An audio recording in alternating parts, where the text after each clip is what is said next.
지금까지는 믿음으로 어렵다함을 받는다는 복음 진리를 교리적으로 논증해 왔지만 이제부터는 이 진리를 어떻게 실제 생활에 적용할 것인가라는 실천면에서 초점을 맞추고 있습니다.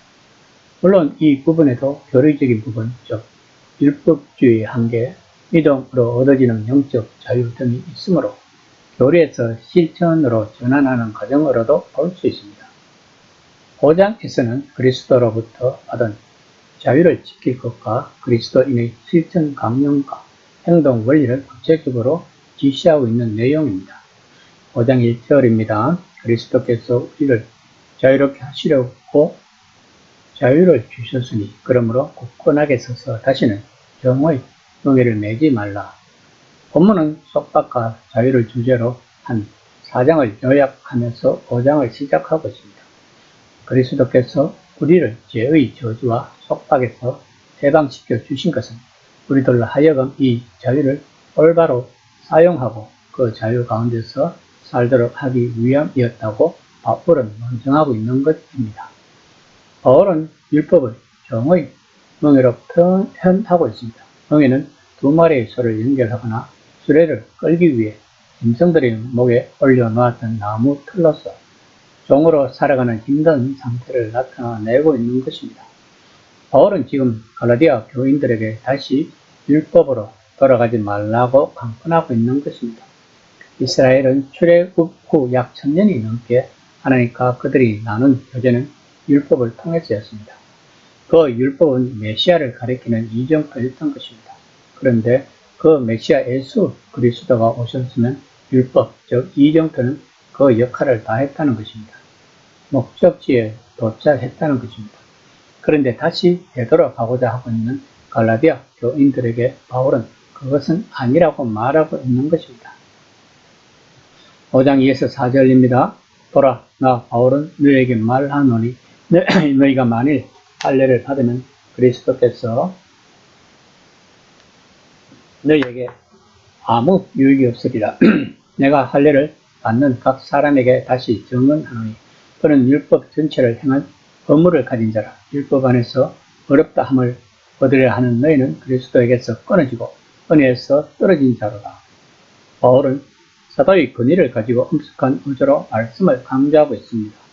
만약에 갈라디아 교인들이 구원의 조건으로서 할례를 받는다면 그것은 죄인을 대속하기 위해 십자가를 지신 그리스도의 죽음을 부인하고 그의 절대적인 구속 능력을 무익한 것으로 만드는 것이 된다는 것을 말하고 있는 것입니다.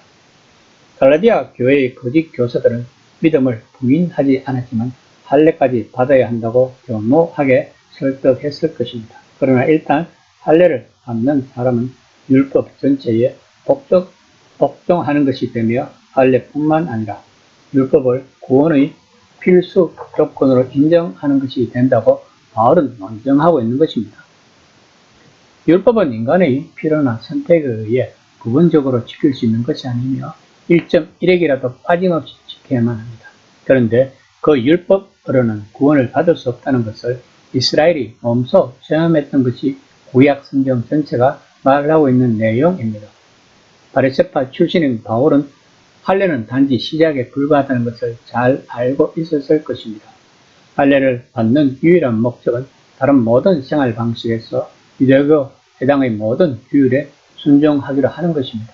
따라서 바울의 입장에서 선택은 불가피할 것입니다. 둘 다를 취할 수 없다는 것입니다. 당신이 메시아와 동행하려고 한다면 율법을 고수해서는 안 된다는 것입니다. 만약 율법을 고수한다면 당신은 메시아의 백성에 속하고 싶지 않다고 선언하는 것이라고 바울은 말하고 있는 것입니다. 5장 5에서 6절입니다. 우리가 성령으로 믿음을 따라 의의 소망을 기다리노니 그리스도 예수 안에서 할례나 무할례나 조력이 없으되 사랑으로서 역사하는 믿음뿐이니라. 본문은 바울이 기독교의 실체를 요약한 내용입니다. 5절의 강조점은 미래를 향하고 있습니다. 바울은 하나님이 그리스도 안에 있는 모든 이들이 참으로 자기 백성이라고 공개적이고 완전하게 선포하실 것들을 언급하고 있는 것입니다. 이것이 의의 소망입니다. 하나님의 모든 신실한 백성들에 대한 하나님이 인정과 어렵다는 선고가 명백해질 그때, 즉 새 창조의 때에 대한 갈망입니다. 또한 우리는 영으로서, 즉 사람의 몸에 새겨진 할례 표시에 의해서가 아니라 이 공적인 지위를 받는 위대한 사건을 기다린다고 바울은 말하고 있는 것입니다. 그러므로 중요한 것은 할례를 받는 것도 할례를 받지 않는 것도 아니라는 것입니다. 다시 말해서 아브라함의 가족의 이런이라는 육신의 표지가 있는지 없는지는 핵심이 아니고 중요한 것은 바울이 지금까지 말해왔듯이 믿음인 것입니다.